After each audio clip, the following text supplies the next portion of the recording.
Lorsque nous parlons de la marque de la bête, la première chose à laquelle nous pensons est le symbole de l'Antéchrist, le 666, qui sera placé sur le front de ceux qui seront sur terre pendant la grande tribulation. Mais saviez-vous que Dieu a aussi une marque qui sera placée sur le front des gens? La Bible parle d'un groupe de 144 000 personnes qui recevront le sceau de Dieu sur leur front. Mais que signifie recevoir cette marque et pourquoi seulement 144 000 la recevront-elles? Et pourquoi cette marque sera-t-elle sur le front? Dans la vidéo d'aujourd'hui, je vais analyser avec vous cette révélation de la fin des temps pour comprendre ce que Dieu fera avec ces personnes. Et êtes-vous inclus dans cette liste? Je vous invite à regarder cette vidéo jusqu'au bout pour le découvrir. Et avant de commencer, je voudrais vous demander de vous abonner à ma chaîne. Il vous suffit de cliquer sur ce bouton rouge qui se trouve ci-dessous la vidéo, de vous abonner, et à côté apparaîtra une cloche. Il est très important que vous cliquiez sur cette cloche et sélectionniez l'option « Toutes » pour ne pas manquer chaque fois que je publie une nouvelle vidéo. D'accord? Alors, venez participer avec moi. Allons-y alors. 144 000, c'est le nombre que la Bible décrit dans l'Apocalypse au sujet de ceux qui recevront la marque ou le sceau de Dieu sur leur front. Ce nombre semble petit après tout. Nous vivons sur une planète avec plus de 8 milliards d'habitants répartis aux 4 coins du monde. Mais pourquoi Dieu choisirait-il seulement une petite partie de la population mondiale pour mettre sa marque? Beaucoup pourraient même être anxieux en pensant que c'est un petit nombre de personnes sauvées. C'est pourquoi nous allons comprendre ce que la Bible nous dit à ce sujet. Dans l'Apocalypse, chapitre 7, les versets 2 à 4 disent « Et je vis un autre ange qui montait du côté du soleil levant et qui tenait le sceau du Dieu vivant. Il cria d'une voix forte aux 4 anges, à qui il avait été donné de faire du mal à la terre et à la mer, et il dit, « Ne faites point de mal à la terre, ni à la mer, ni aux arbres, jusqu'à ce que nous ayons marqué du sceau le front des serviteurs de notre Dieu. » Et j'entendis le nombre de ceux qui avaient été marqués du sceau, 144 000, de toutes les tribus des fils d'Israël. Mais qui seront ces 144 000 de toutes les tribus d'Israël? Voyez ce que la Bible dit sur l'identité de ces personnes dans l'Apocalypse, chapitre 14, verset 1. Je regardais, et voici, l'agneau se tenait sur la montagne de Sion, et avec lui 144 000 personnes, qui avaient son nom et le nom de son Père écrit sur leur front. Beaucoup d'hypothèses sont émises concernant ce nombre. Certains pensent que cette quantité serait le nombre exact de personnes qui entreraient dans le royaume des cieux, tandis que d'autres pensent que ces chiffres se réfèrent aux 12 tribus d'Israël qui sont liées aux 12 apôtres du Christ, c'est-à-dire un nombre symbolique représentant tous les hommes et femmes de Dieu, de l'Ancien et du Nouveau Testament. Mais avant d'approfondir cela, nous devons d'abord comprendre ce que signifie le sceau de Dieu et pourquoi il sera placé sur le front. Lorsque la Bible parle de marquer quelqu'un sur le front, elle fait référence à un symbole d'affirmation selon lequel Dieu est le Seigneur et le propriétaire de cette personne. La Bible ne précise pas si ce sceau sera quelque chose de visible, comme un tatouage ou une grande cicatrice. Et comme nous parlons d'un royaume spirituel, ce sceau peut être quelque chose de beaucoup plus profond que les yeux humains peuvent voir. Seul Dieu, qui est notre Père, peut le voir. Mais pourquoi ce sceau est-il sur le front? Comprendre pourquoi. Le front représente notre esprit. Toutes nos pensées et actions en découlent. Notre cerveau est responsable de nos actions et décisions. Et c'est précisément à cet endroit du corps que nous avons la conscience de nos actes. Il est donc très clair pour nous que tous ceux qui recevront le sceau sur leur front seront ceux qui ont pris la décision d'obéir à Dieu et de le servir consciemment. Un autre fait intéressant que nous pouvons examiner concernant la signification d'un sceau concerne son but. Autrefois, les sceaux étaient utilisés pour marquer les documents et garantir qu'ils étaient authentiques.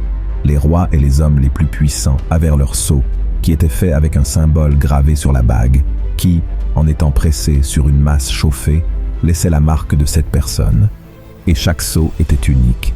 Et pour cette raison, le sceau d'une personne ne pouvait pas être confondu avec celui d'une autre personne. De même, le sceau sur le front des 144 000 laisse bien comprendre le but de montrer à qui ils appartiennent. Et une caractéristique de celui qui reçoit le sceau de Dieu concerne également la protection. Celui qui porte le sceau sera préservé de la destruction, qui s'abattra sur la terre pendant la colère de Dieu. pendant la période de la grande tribulation. Dans le livre d'Ézéchiel, chapitre 9, verset 4, Dieu nous révèle ce qui suit. L'Éternel lui dit, « Passe au milieu de la ville, au milieu de Jérusalem, et fais une marque sur le front des hommes qui soupirent et qui gémissent à cause de toutes les abominations qui s'y commettent. » Dans ce passage d'Ézéchiel, nous pouvons clairement voir ce que la parole de Dieu dit sur la protection que ce sceau donnera à ces personnes. Celui qui a le sceau de Dieu sur le front sera protégé et préservé. Dans l'Apocalypse, chapitre 16, la Bible nous dit « Ce qui suit ». Et j'entendis une voix forte qui venait du temple et qui disait aux 7 anges « Allez, et versez sur la terre les 7 coupes de la colère de Dieu. » Le premier alla, et il versa sa coupe sur la terre. Et un ulcère malin et douloureux frappa les hommes qui avaient la marque de la bête et qui adoraient son image. Ici, dans ce passage, il est clair que ce jugement aura lieu dans la vie de ceux qui auront la marque de la bête pendant la grande tribulation, c'est-à-dire ceux qui choisissent d'adorer l'Antichrist et de porter la marque de la bête subiront les conséquences. Mais ceux qui sont marqués du sceau de Dieu seront libres et protégés de cette affliction. Et vous pourriez vous demander, « Mais pasteur, comment puis-je garantir que je serai l'un d'eux ?» La Bible nous montre les caractéristiques de ceux qui font partie de ce groupe de personnes. Laissez-nous lire ensemble ce qui est écrit dans l'Apocalypse 14. Ce sont ceux qui ne se sont pas souillés avec des femmes, car ils sont vierges. Ils suivent l'agneau partout où il va. Ils ont été rachetés d'entre les hommes, comme des prémices pour Dieu et pour l'agneau, et dans leur bouche il ne s'est point trouvé de mensonge, car ils sont irrépréhensibles. Dans ce passage, il est très clair pour nous que les 144 000 se réfèrent à des personnes qui ont été entièrement dévouées à Dieu tout au long de leur vie. Ce sont des personnes qui ont rejeté le péché et font ce qui est juste. Ces 144 000 sont ceux qui ne se sont pas contaminés et, par conséquent, représentent le meilleur de l'humanité. Ils seront en train d'évangéliser et d'annoncer que les gens doivent se repentir de leurs péchés et croire en Jésus comme le seul sauveur pour être sauvés. Mais est-ce que le reste de la population qui sera ici sur terre pendant le règne de l'Antichrist et qui ne fait pas partie de ces 144 000 sera exclu du royaume des cieux?